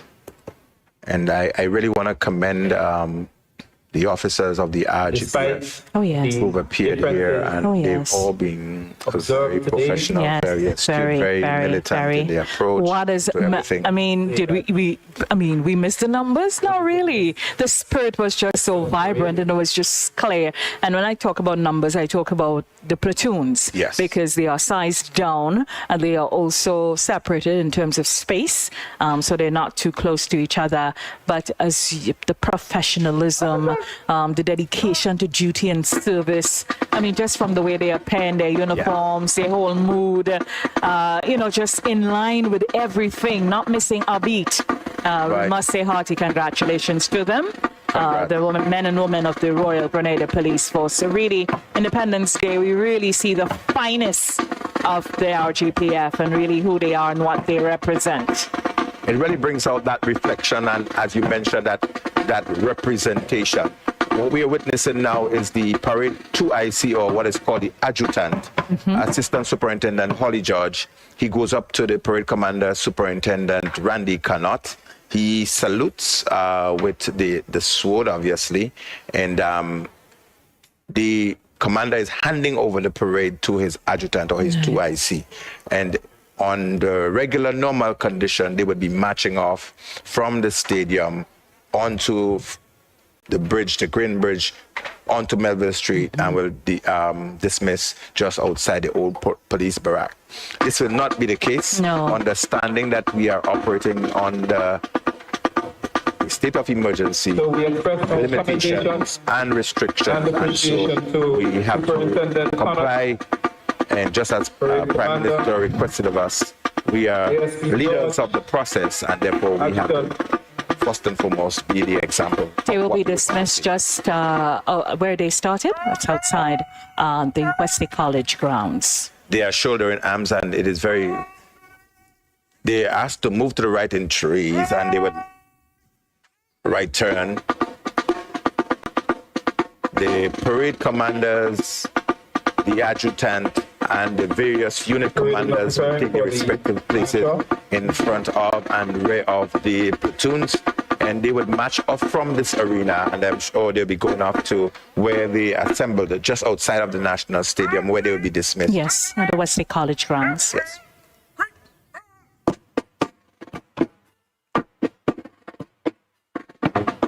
Our appreciation also to The units the various for police commanders, viewers, listeners, those of you right out there within the diaspora, United Kingdom, Canada, the United States, various elements, various service groups and interest organizations witnessing this wonderful celebration, military parade here at the National Stadium. The men and women of the RGPF supporting our ancillary cadet corps as well. They are marching off from this wonderful facilities here in recognition, in celebration of Grenada's 47th anniversary. taking the head right. The parade commander is receiving an eyes right from the units on display here as they go past. The Special Services Unit led by Assistant Superintendent Christopher, the male unit of the regular arm of the RGPF led by Assistant Superintendent Dexter Richards. And they are marching past, and as you can imagine, as you can see for yourselves, ladies and gentlemen, very militant, very well clad, and showing that level of dexterity, I must say, agility, And precision. and a lot And of precision. yeah. A reflection of what we stand for. Yeah, it's moving. Yes, it is. And the paradox is great, for all we are facing with challenges. And so the beauty of Grenada, the physical beauty of Grenada, Yes. the things that we represent, our flag, the military parade, the ability for us to showcase our identity and our our independence, so to speak, our political independence, it is just that we can get to do it in this this time as this pandemic rages globally, and many spaces folks can't even get the opportunity to do this. There's still quite a bit to be happy about. Final platoon. It's the final platoon getting ready to give the eyes right. That'll be the Cadet Corps. And they just a short march off this year. Normally they will take Melville Street. I'm sure the folks at River Road and Darbo, and so they're probably just outside now because it's just a great thing to watch. No matter what age you are at, a military parade sparks the interest of every demographic, really. So I'm sure people are out there, to see them, and they march out, and they be. But just to get back to the Prime Minister's address, Superintendent McIntyre, as he focused a lot on, the achievement of, the 47 years journey of the nationhood of Grenada, so to speak, and highlighted. Of course, everything can't be in there, but some of the things that he highlighted, and also paid attention to just what is going on at this time in the country. He highlighted that it was one of the most difficult periods in his entire life, and he empathized, said it can become overwhelming at times. He empathized with the feelings of the general public, and really said that we are all called upon to take actions that are contrary to our natural instincts. Isn't that the truth? It is. And that is what is so hard about it, that we have all been called upon to take actions that are contrary to our natural instincts. We're free, we're warm, we're loving, we like to hug. We like a good fet. That's correct. We like a good oil dong, a good beach jam. We can't do any of that because of what is happening. And if we're doing it, we have to do it, reduced. He said instead of being totally overwhelmed and cowering over feelings of being overwhelmed, he would like to use the cries, the challenging cries, and the cries that he gets from individuals on a daily basis as motivation to find solutions. One of the solutions he mentioned, and I think one that will stay in a lot of people's minds after today, after the parade and the dust is settled on this, is the establishment of the social fund. Yeah. And mentioned that he's going to engage the social partners, where every worker, every person gets to contribute, all of us who can get to contribute to this social fund. It is very timely, not foreign to us. If you remember, you were very much at the helm at the time of Ivan, when we established a National Transformation Fund, and a percentage of money came from our salaries to contribute to this. I was very heartened to hear that about who will govern the fund. Yes. Because what is very, very, very, very, very, we have to be very mindful, and what is indicative with these sorts of things is that they are managed in a very transparent way, and there's no risk or temptation for politicization. So I was very, very heartened to hear what he wants to do, how he intends to set it up, and how it's going to be managed and monitored.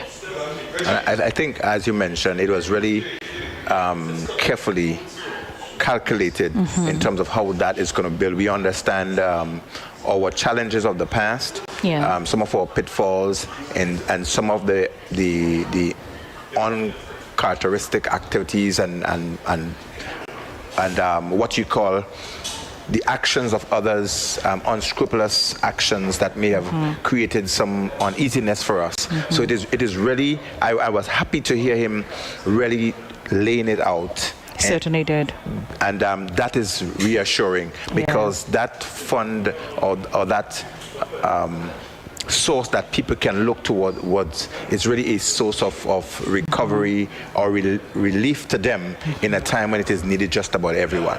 It's an unprecedented time, and as he mentioned, you have to take measures that it is not easy to undertake. It requires an unprecedented approach. It does. And it will affect the norms of which we are used to. Right. This is our 47th anniversary of independence, and it is normal for us to assemble in different places, have music, the oil down, But what we can do is just see how beautiful our city of St. George is, and the beautiful waters. And I'm sure folks, wherever you are, especially those of you who are waking up in chilly climates this morning, you're looking on and just shrugging your head. And in the background is Grand Dance Beach, all the way to the tip of Point Celine. This is Grenada, this is home, it is much of St. George, but yes, it is really, really the beauty of this beautiful space, this beautiful, clean space. And when we say it's pure, we mean that.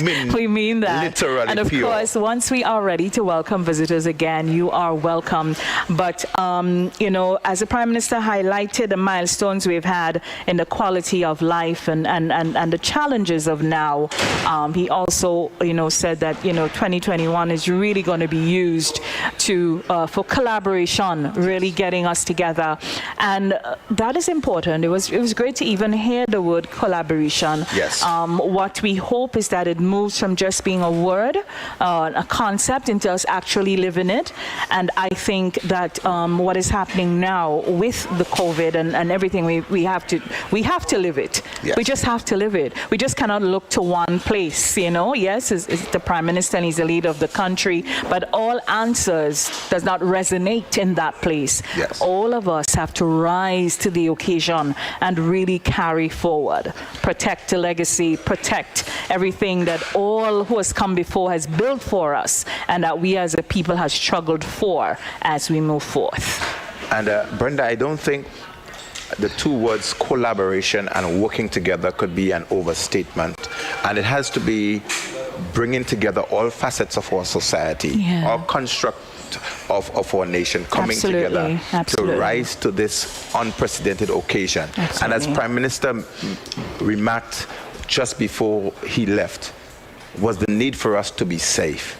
We have to protect what we have. Yes. Our neighbors to the north, our friends to our east and everything else.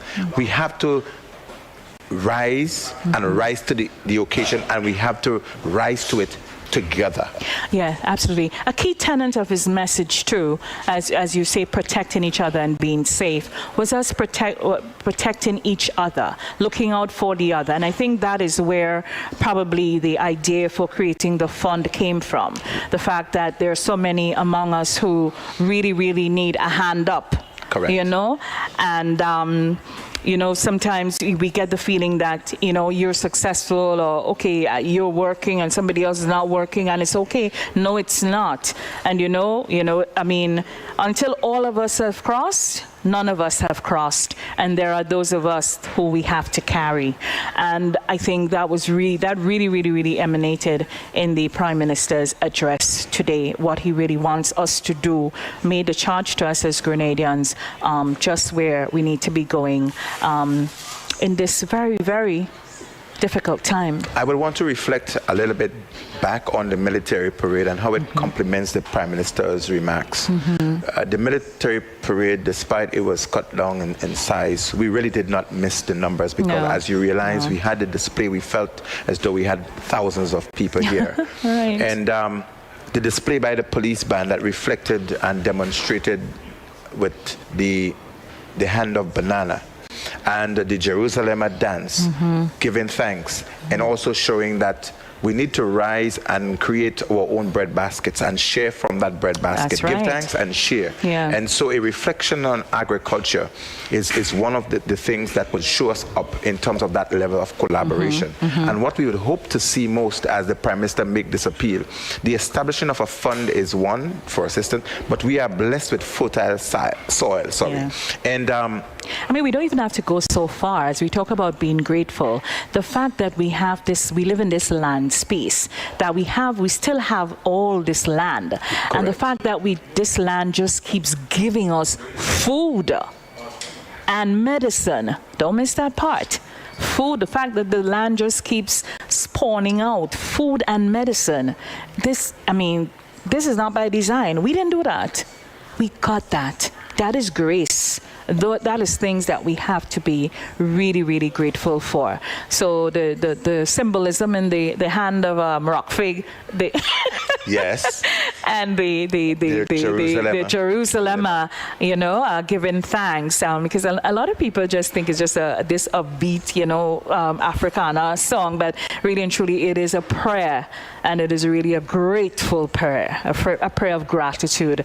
So the police, they were on target and really added that special element to it. So I'd like to congratulate them for that. Of course. And Brenda, one of the gesture that we may want to look forward to in recognition of us going forward and collaborating and showing that we all understand the trying times brought on by this pandemic, because we also blessed the land agriculture is really giving back.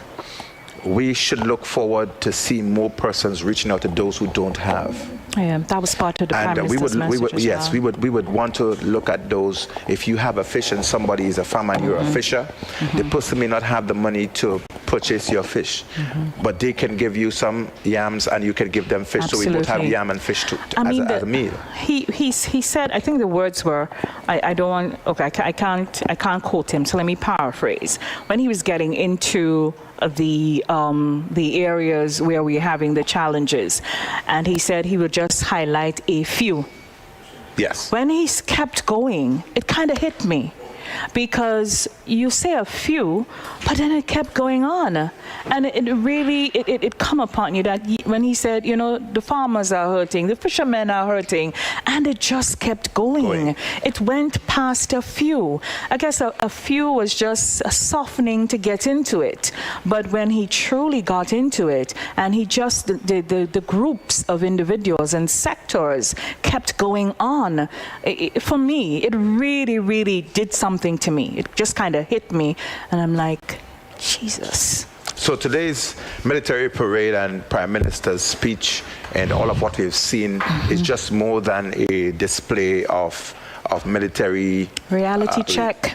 It's really a reality check. And Prime Minister articulated that well. And I think the display and everything complemented, brought an entire package of we are not living in the same time. It's different times. It requires a different approach. Absolutely. And we continue our coverage, getting ready to wrap in a few, but we now have for you the message from the chairman of the National Celebrations Committee, Mr. John Williams. Good morning to all.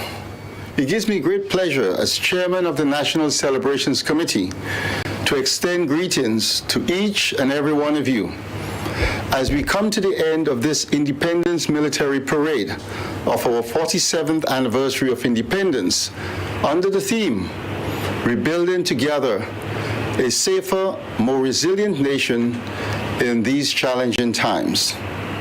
History has shown that we are a resilient people, and over the years, our resilience has helped to strengthen our commitment, our traditions, and our values. Today, we give thanks to Almighty God for His continued love and mercy towards each and every one of us. Special appreciation goes out to Her Excellency Dame Cecile La Grenade, our Governor General, for her graciousness in doing the honors of the inspection of the military parade. We express appreciation to Dr. the Right Honorable Keith Mitchell, our Prime Minister, for his delivery and purposeful address to the nation. To the Honorable Minister of Culture and the Arts, Honorable Yolan Bain Hosford, for your guidance and tangible support to the committee. To the Commissioner of Police, Mr. Edwin Martin, and other senior officers and rank and file of the Royal Grenada Police Force, including those who are on parade this morning, and of course not forgetting the senior officers from Her Majesty's prisons. We express sincerest appreciation to Reverend Bonnie James for the prayer of rededication, and also to members of the Conference of Churches of Grenada for your very important role and the collaboration with the Celebrations Committee. Thank you. To my colleagues on the National Celebrations Committee, your support and commitment have been unwavering. And as such, I say thanks and well done. To the production team, comprising the Ministry of Culture, the Government Information Service, and T&R Communications for doing such a fabulous job on the technical and virtual aspects of these events, and by extension, the media for airing the activities.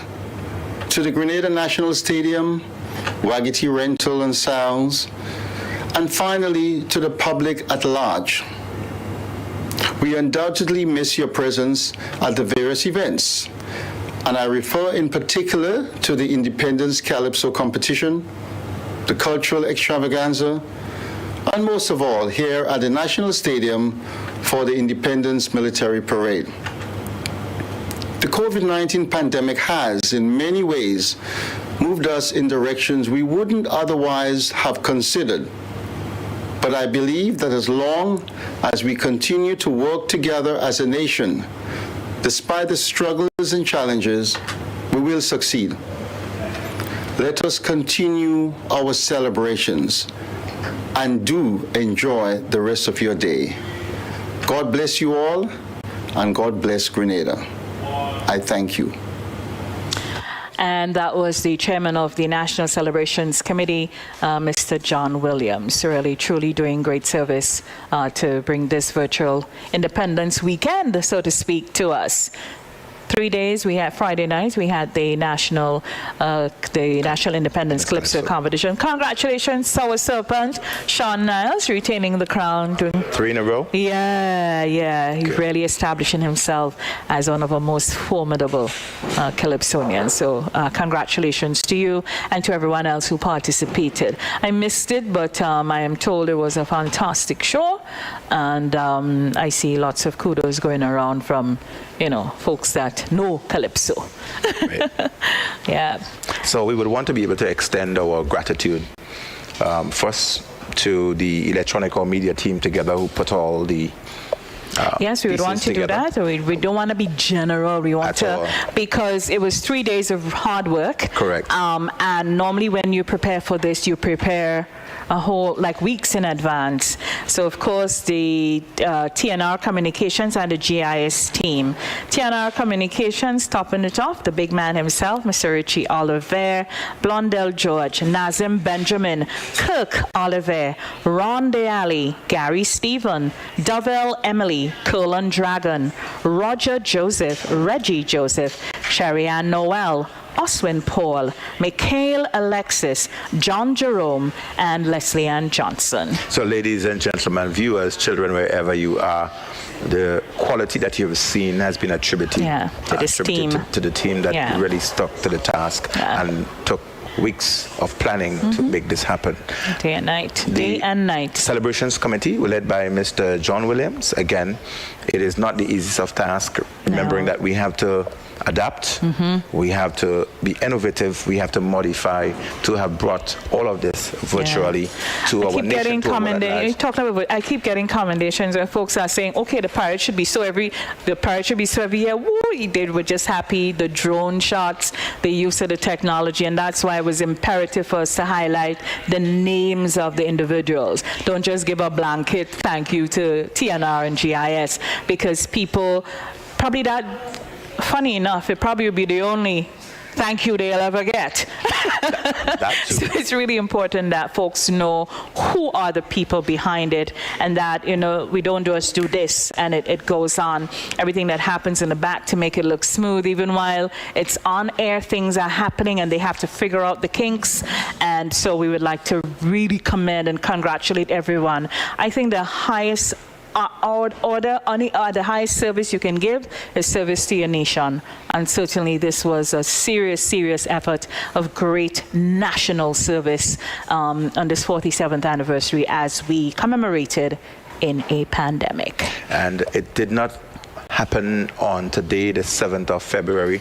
It took weeks of planning and lots of activities that led to today. Even there was no ministerial competition this year, but there were displays of different aspects, different facets of Grenada that were brought on display. That is also commendable. And we've shown in many ways that we can adapt, we can adjust. Innovative, we are resilient, yeah. and we can rise from every occasion. Yeah. But the underlying factor, we are not out of the woods. No. 47 years and going, we need to continue with what is working for us, adjust and project into what we would want to work better for us. Correct. And our watchwords, our guiding principles in this pandemic is to be safe. And as we continue on the 7th of February, today into tomorrow, which is also a public holiday, we have to be mindful that as people, as we continue to socialize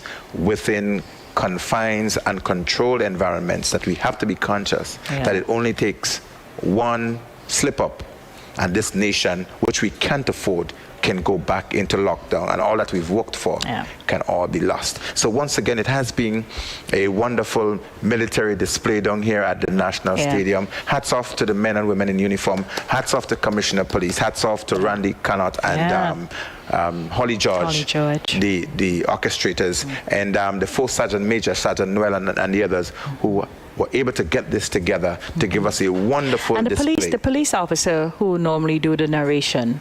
Inspector Douglas. Wonderful. He did a fantastic job, I think, if you ask me. Wonderful, wonderful. And as we get to leave you here at the National Stadium, it's fast approaching midday, and just gone past midday here in Grenada. It is Sunday. Oil and cooking in our kitchens right now, outside on the fast side, on the beach too, by the river too. Yes. That's okay. Once we playing it safe, yeah. And so as you know, one of the things I like us to leave with this morning is kind of what the Prime Minister left with us in his speech, where he said that 2021 we will continue to focus on the well-being of our people, because our well-being is paramount if any sort of economic success, any sort of rebounding on any level is going to come. So let us continue to focus on our well-being, not just of our personal well-being, and that in our spaces, our homes, i.e. our workplace, our friends, but extend it out to others as we move through this. So on behalf of everyone here at the National Stadium, the empty National Stadium, but we still felt the spirit and the vibe. We thank you so much, especially those of you in the diaspora who tuned in today to witness this, and to those of you at home. Some of you probably just coming in from church. I'm sure the GIS, they're going to repeat this again.